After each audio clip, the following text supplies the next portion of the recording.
안녕하세요. 오늘은 요즘 사회적으로 많은 관심을 보이고 있는 우울증에 대해 함께 이야기 나눠볼까 합니다. 세상에는 크고 작은 질환들이 많이 있죠.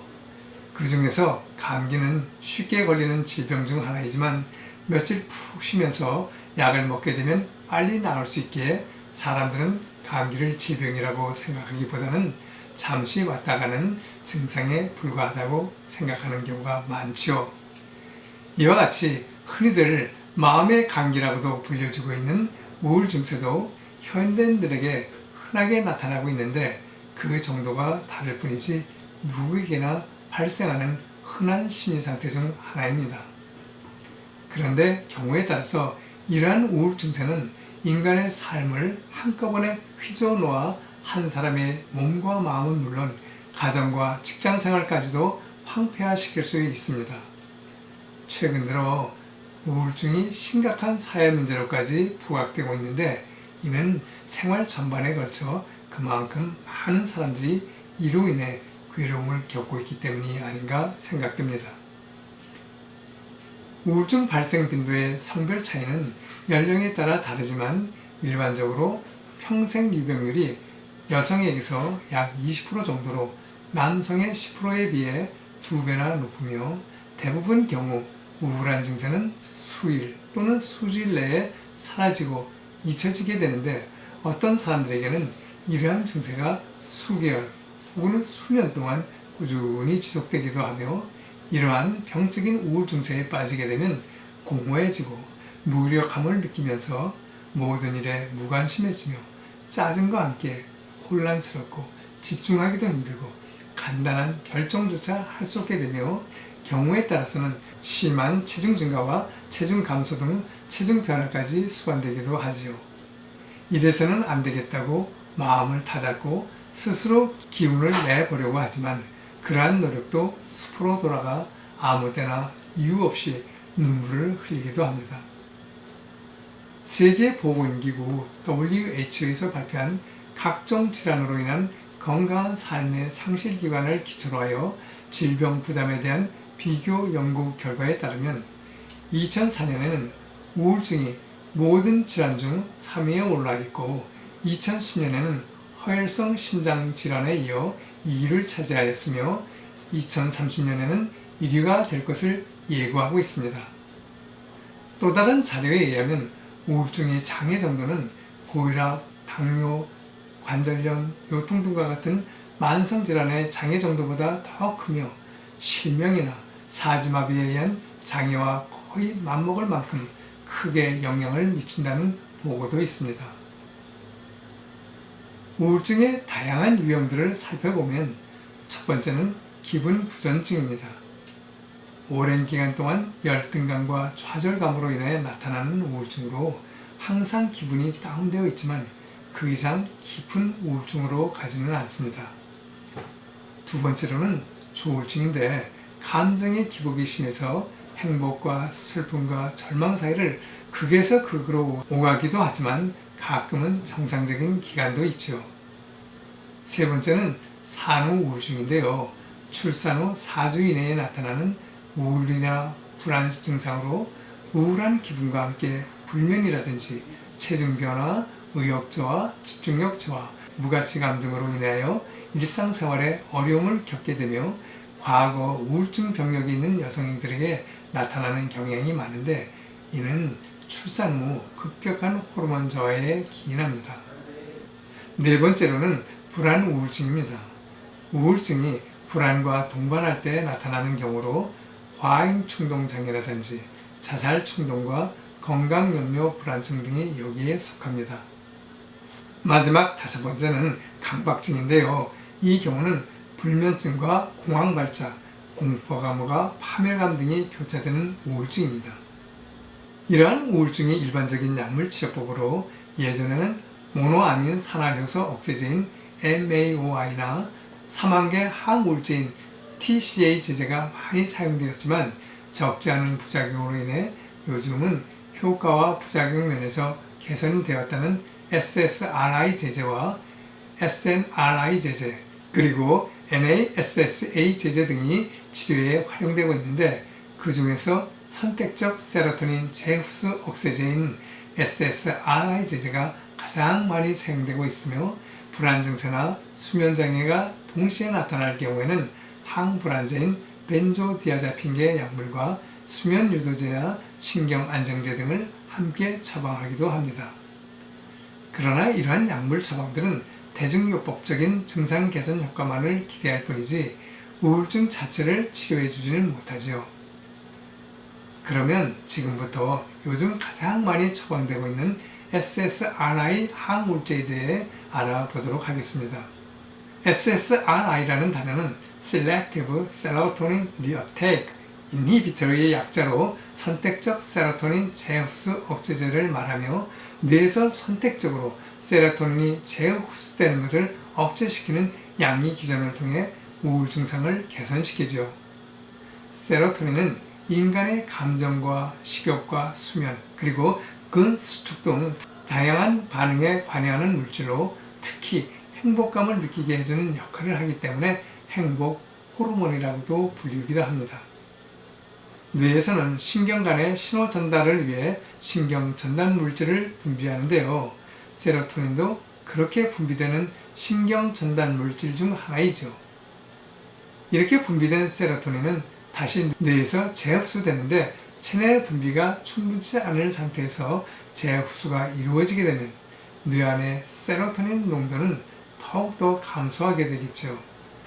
세로토닌의 분비가 정상적으로 이루어져서 뇌 속에 세로토닌 양이 충분할 때는 세로토닌이 갖고 있는 여러 기능을 충실히 발휘할 수 있는데 어떤 이유로 해서 체내에서 분비되는 세로토닌 양이 적을 때는 재흡수되는 것을 억제시켜 뇌 안에 세로토닌 양을 충분히 유지시켜야 하는데 이렇게 유지시켜주는 약물이 바로 SSRI 제제입니다.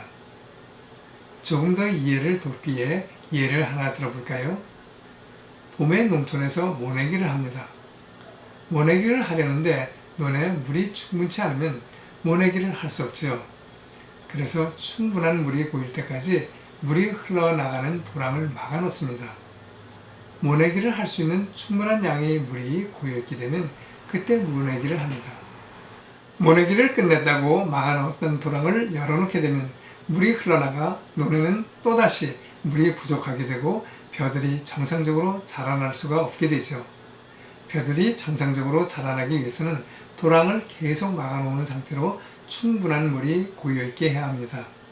이와 마찬가지로 체내에 세로토닌 분비가 원활하지 않은 상태에서 뇌로 재흡수되면 뇌 안의 세로토닌 양은 더욱 적게 되고 그로 인해 우울 증세를 보이게 되지요. 이때 뇌로 재흡수되어지는 통로를 막아줘 뇌에 일정량 이상의 세로토닌이 고여있게 하여 우울 증세를 개선시켜주게 하는 것이 SSRI 제제의 작용 기전이라고 보시면 됩니다. 일반적으로 SSRI 제제는 2-3주 정도 복용하여만 뇌에 일정량 이상의 세로토닌이 고이게 되고 효과를 나타내기 때문에 복용을 시작하게 되면 보통 2-3주 후에나 효과를 보게 됩니다. 많이 사용되고 있는 SSRI 제제로는 팍실, 프로자, 졸로프트, 렉사프로 등이 있는데 이들은 모두 기분을 좋게 해주기도 하지만 동시에 불면과 불안, 어지러움증, 두통, 시각장애, 안면홍조, 위장관 출혈, 탈모, 구토, 설사, 변비, 미각장애, 호흡곤란, 관절통, 저혈소판증, 식욕 증가 및 감소, 체중 증가, 성기능 장애, 그리고 초조함과 환각과 불규칙한 심장박동 등의 증세를 보이는 세로토닌 증후군과 자살 충동 등의 다양한 부작용을 나타냅니다. 우울 증세로 자살 충동이 일어날 수 있다는 사실은 이해가 가지만 우울증 치료를 위한 항우울제 복용으로 자살이라니 참으로 아이러니하지요.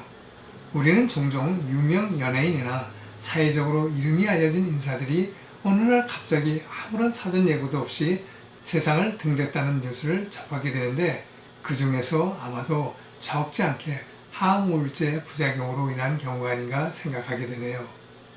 처방되는 항우울제들은 처음에는 효과가 있으나 반복 사용을 하게 되면 흔히 효과가 없어지는 경우가 많은데요.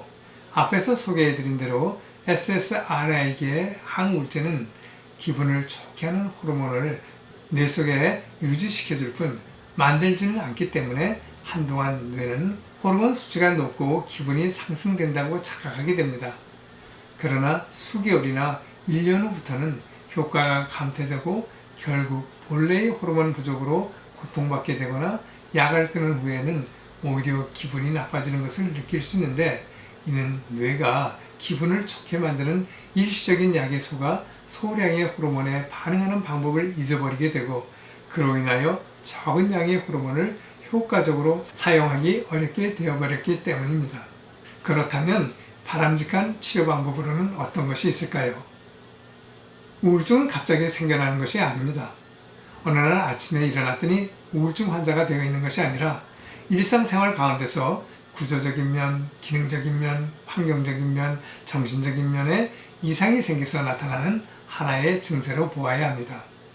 그러므로 우울 증세가 나타났을 때 단순하게 합성화학약품 몇 알로 치료하겠다는 고정적인 관념에서 벗어나 생활 속에서 구조적, 기능적, 환경적, 정신적 면까지 아우러지는 삶 전체의 변화와 세포 부활, 면역 부활, 그리고 마음 부활 등을 통해서만이 근원적 치료가 가능하다는 이야기죠.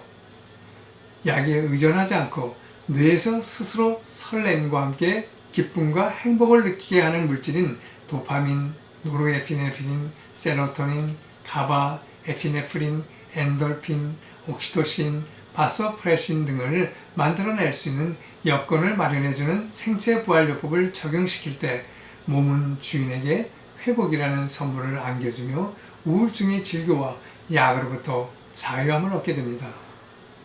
이렇게 해서 우울증으로부터 자유함을 얻을 수 있던 시험 사례 몇 가지를 소개해 드릴까 합니다.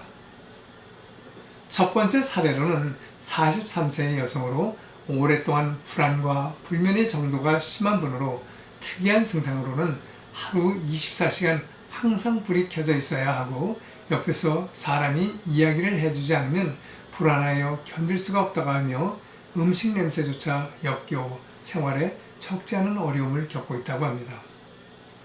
증세가 심해지자 남편과는 오래전부터 별거 중이며 이혼 직전 단계로 상담 당시 언니 집에 기거하면서 언니의 보호를 받고 있었고, 정신과 처방을 받아 항불안제, 항우울제 등 여러 가지 약물 복용을 하고 있으나 증상 개선은 없이 처방약 가지수만 계속 늘어나고 있다고 한숨을 짓는데, 음식 냄새조차도 역겨워하는 증세와 함께 극심한 식욕 부진으로 인해 너무나도 쇠약해 보여 안타까움이 더하였죠.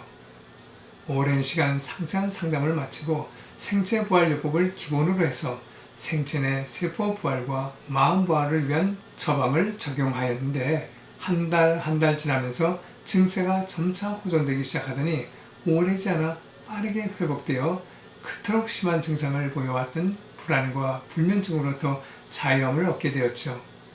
안정을 얻게 되자 자신이 집으로 돌아가게 되었고, 삶의 의욕도 생겨서 그동안 정리되지 않고 방치된 집안의 인테리어 공사까지 하여 예쁘게 꾸민 후 사랑하는 남편과 함께 매일매일 행복한 시간을 보내게 되었다고 고마움을 전합니다.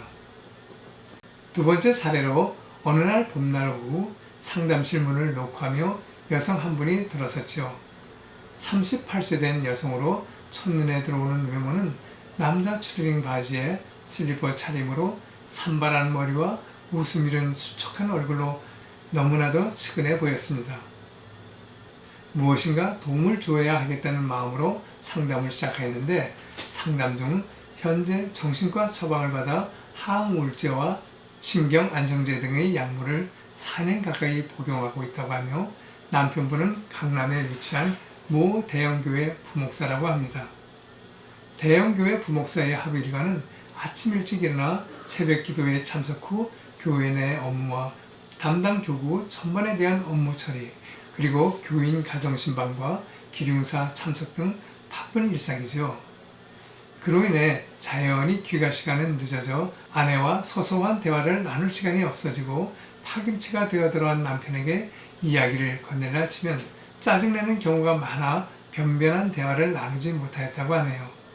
이러한 생활을 수년간 계속하다 보니 마음의 응어리가 쌓이고 그렇다고 다른 교인이나 친척들한테 이야기할 상관은 아니라고 하며 몹시 피곤한 모습을 보입니다. 매일매일의 일상생활에서 꿈과 설레임을 누리지 못하니 행복과 평안함을 느끼는 엔돌핀, 세로토닌, 옥시토신, 멜라토닌, 파소프레신과 같은 행복 호르몬과 대사 물질들이 분비가 적어져 우울 증세가 나타났기에 이들 개선에 도움이 되는 생체부활요법의 처방을 마련하여 생활에 적용토록 하였고 아울러 취미생활이나 봉사활동을 했으면 좋겠다는 조언까지 해주었죠. 10여일 후 남편분한테 전화가 왔는데 다짜고짜로 아내가 복용하고 있는 약에 강력한 마약 성분이 들어있는 것이 아니냐고 하는 겁니다. 왜 그렇게 생각하느냐고 묻자 사실 자기 아내는 수년간 우울 증세와 불면 증세로 정신과 약물을 처방받아 복용하고 있지만 잠자리에서도 이리저리 저리치기며 매우 불안한 모습을 보였는데 박사님을 뵙고 나서부터는 어떻게 저렇게 편안한 모습으로 잠을 자고 있는지 모르겠다는 겁니다. 그 후 20여일이 지날 즈음 예쁘게 화장을 하고 노란 투피스에 하이힐을 신고 잘 정돈된 머리와 밝은 미소를 띤 화사한 얼굴의 여성분이 노크를 하고 상담실로 들어서기에 누구시지요? 하고 물으니 저예요. 저 누구예요? 하는 것이 아닙니까? 첫 방문 때와는 달라도 너무 다른 모습이라 잘 알아보지 못한 것이죠. 박사님이 처방해 주신 생체부활요법을 잘 지키며 따라했더니 빠른 회복으로 다시 살아난 느낌이라며 고마움의 인사를 전한 후 취미활동이나 봉사활동을 했으면 좋겠다는 말씀을 기억하고 있던 차에 마침 집 근처 모은행에서 시간제 직원을 구한다는 이야기를 듣고 서류를 제출하여 요즘 근무 중이라며 밝게 웃으며 감사 인사를 전합니다. 세 번째 사례로는 46세의 미국에서 거주하고 있는 여성 교민으로 주위 환경과 내성적 성격으로 인해 극심한 우울 증세를 보여 여러 곳에서 정신과 치료를 받아왔다고 하며 그동안 몇 차례 자살 기도도 있었고 자신의 남동생은 2달 전 스스로 목숨을 끊어 저 세상으로 갔다고 담담하게 자신의 가정사를 말합니다. 어떻게 방문하게 되었느냐고 묻자 사돈 관계인 사례일 환우분의 어머니께서 황 박사님을 꼭 찾아뵈면 좋을 것 같다는 소개를 받아 12년 만에 고국을 다시 찾게 되었고 공항에서 곧바로 오는 길이라고 하며 시차 적응도 제대로 못하여 피곤했을 텐데도 상담 중 너무나 마음의 편안함을 느낀다며 입가에 미소를 짓습니다. 땡땡님은 우울증 환자가 아니고 생활 가운데 구조적인 면, 기능적인 면, 환경적인 면, 스트레스 등이 어우러져 꿈과 설렘, 그리고 기쁨과 행복함을 느끼게 해주는 엔돌핀, 세로토닌, 멜라토닌, 옥시토신, 바소프레신 등의 호르몬과 대사 물질들이 제대로 분비되지 않아 오는 증상이므로 이러한 요소들을 개선시켜주면 자연스럽게 우울 증세로부터 벗어나 자유함을 얻을 수 있다는 말에 공감하여 입가에 미소까지 짓게 되었던 것이죠. 인천에 있는 오빠집에 머무르면서 증세에 맞는 생체부활요법에 따른 처방을 가지고 생활 속에서 적용한 다음 한 달 후 재방문을 하게 되었는데 편안한 모습에 미소 띈 얼굴은 한 달 전에 땡땡님이 아니었습니다. 이제 모든 것이 정상적으로 회복된 것 같다고 이야기하면서 5일 후에 미국으로 돌아갈 계획이라며 혹시나 해서 한 번 더 처방을 부탁드린다고 하면서 고마운 마음을 담아 인사를 전합니다. 그로부터 2-3개월 지났을까? 강화도에서 환우 한 분이 찾아왔는데 미국이 땡땡님 소개로 뵙게 되었다고 하기에 반가운 마음이 앞서 땡땡님이 안부를 물었더니 요즘 레스토랑을 차려 운영하고 있으며 너무나도 해피하게 하루하루 잘 보내고 있다고 전합니다. 아울러 땡땡님 어머니가 자신에게 이야기한 내용까지 들려주는데 그 내용은 지금까지 자기 딸이 미국인 정신과 의사, 한국인 정신과 의사, 한의원 등을 찾아서 오랫동안 진료를 받아왔지만 별 효과를 보지 못했는데 황 박사님을 만나 뵙고 어떻게 이렇게 빨리 좋아졌는지 모르겠다고 했다는 것입니다. 물론 지금까지 진료를 맡았던 여러 정신과 선생님들도 최선을 다했으리라고 생각하나 생체부활요법과 다른 점이 있다면 그분들은 상담자를 일단 환자로 생각하여 항우울제, 항불안제, 신경안정제 등을 처방하면서 단기보다는 장기 복용을 권하는데 합성화학약품인 약물로는 근원적 회복이 어렵죠.